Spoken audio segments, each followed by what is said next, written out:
Absolutely, absolutely, autism. Absolutely autism. Welcome to Absolutely Autism. I'm Amy. I'm Janelle. And I'm Lisa, and today we're going to be talking about diagnosis, what led you to go for the assessment, the actual diagnosis day, and how you dealt with it, the aftermath. I've had two of my boys diagnosed with ASD. My youngest was diagnosed when he was 4. He had a change at 18 months. It was like a switch had flipped. All of a sudden, he was not talking, he was not making eye contact.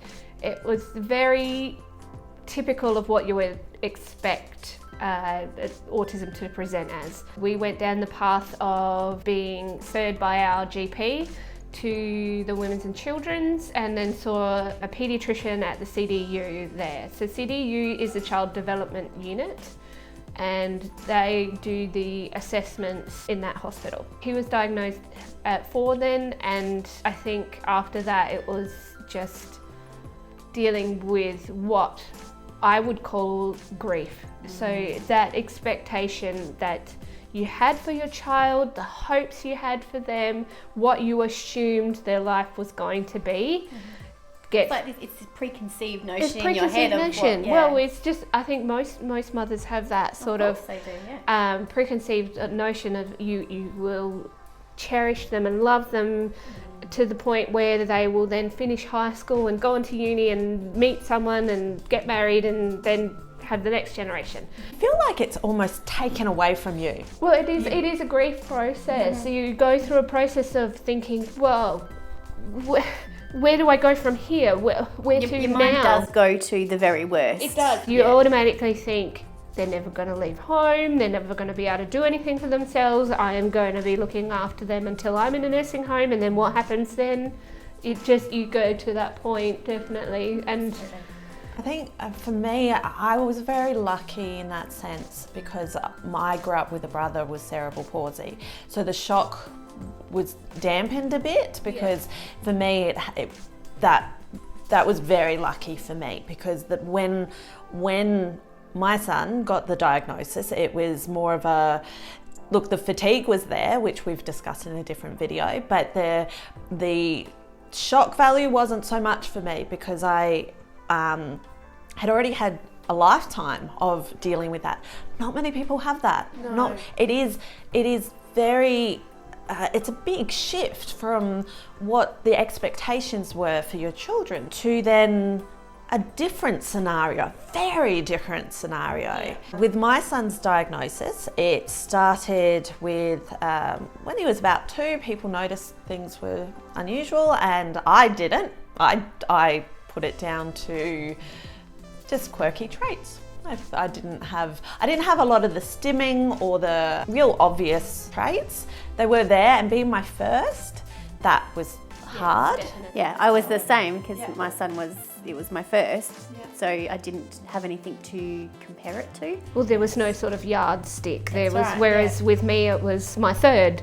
So, and the reason why it took till he was 4 to have that diagnosis was because we just thought his older brothers were speaking for him. We just thought his older brothers had decided to be his eyes and ears and speech and all of that. And it is a process. You don't just go into a clinic and they go, yep, that child's autistic. There is a process as I know in Australia, there's this lead up of you see different specialists, you go to different appointments, you have a wait for some. If you're in the public system, it's the wait to see a clinical psychologist and a behavioural therapist, and there has to be 2 people that confer and say yes, this child is on the spectrum. It's no longer a single person's opinion. Our experience was a little bit different. We went through it privately, from suspecting there was something with our son to getting a referral from our GP to a private company called CDAS, who is a panel of experts who you pay to, and you spend half a day with them. And there was 4 ladies from memory who would watch our son play with us behind a two-way screen. They then also spent time with him one-on-one, and there was also a very long questionnaire that I filled out as well. And at the end of that session, we got our diagnosis. Yeah. But that was it Still a process. It was a process. It was quite expensive, but yeah, it was definitely worth it for us. Yeah. And we ended up actually going private as well because we were on a waiting list for, it got to 18 months and I still hadn't heard anything for the assessment.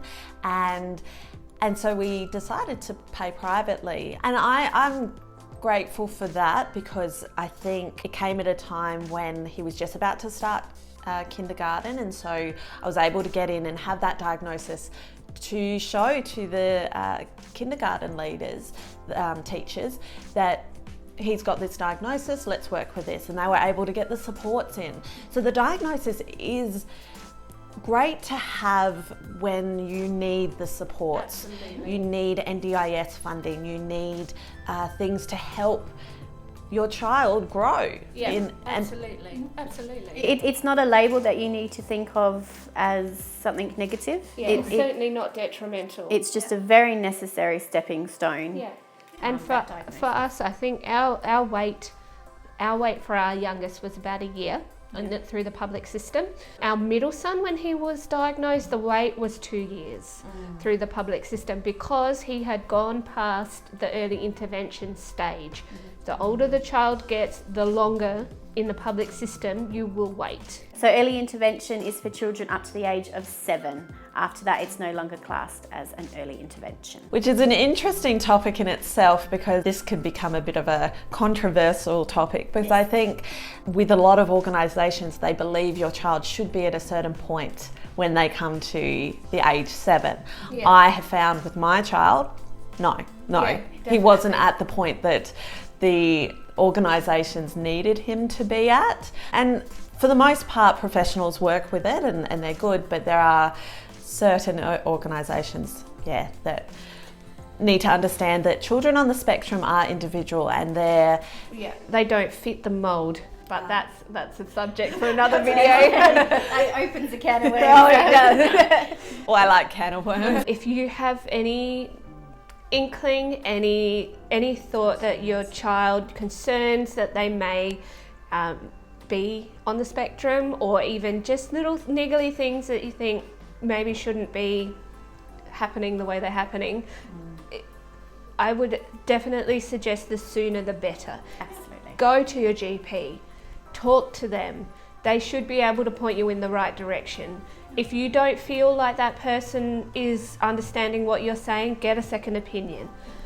You are their caregiver. You are the one that knows them the best. You need to be the one that speaks for them, and you need to feel as though you're being heard.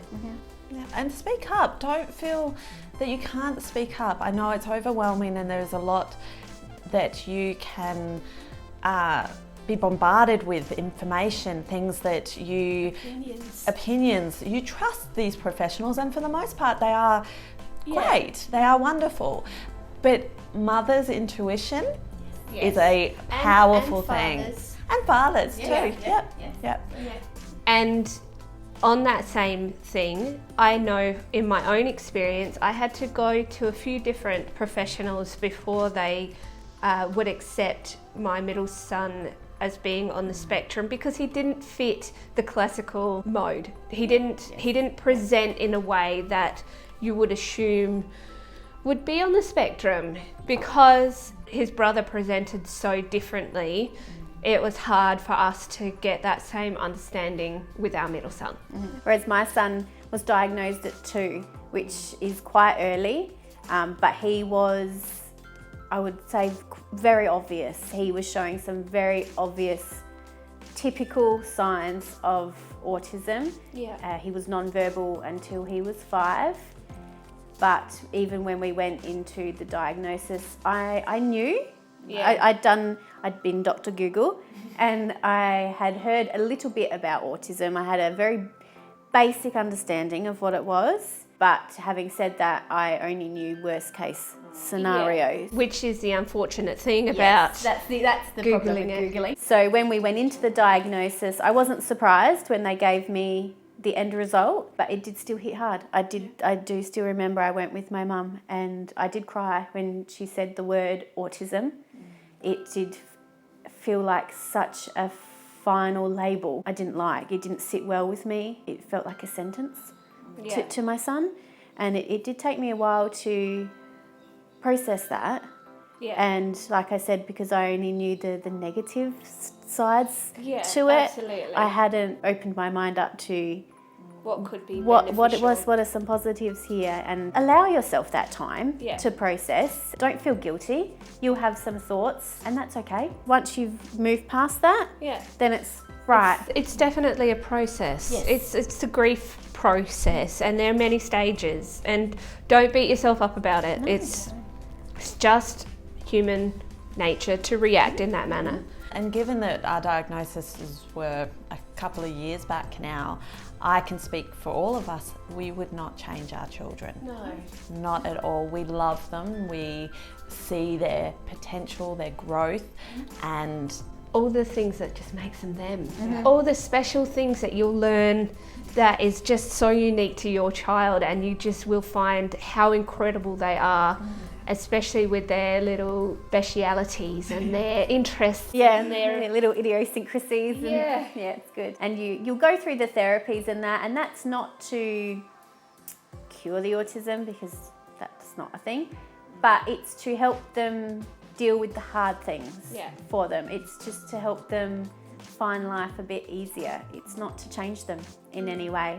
And I actually found it just so eye-opening for myself. I see the world a so different way now. Yeah, absolutely. And in a nice way, I think my son really opened up the world to me. In a different way. In a way I never expected at all. very beautiful way. So now that you have your diagnosis, we'll discuss in another video ways to go about it, what to use, where to go. The world is open to you now that you have a confirmation. We'll touch on these subjects more in weeks to come. Don't forget to like, subscribe and share our videos, and on our social media we'll have things relating to this topic, things that we used, things that might help. If you have anything that might help someone, just put it in the comments. Yeah, share your stories. We want to hear about it. All of them. And if you need help, maybe put that in the comments as well and see if our village can help you. Bye. Bye.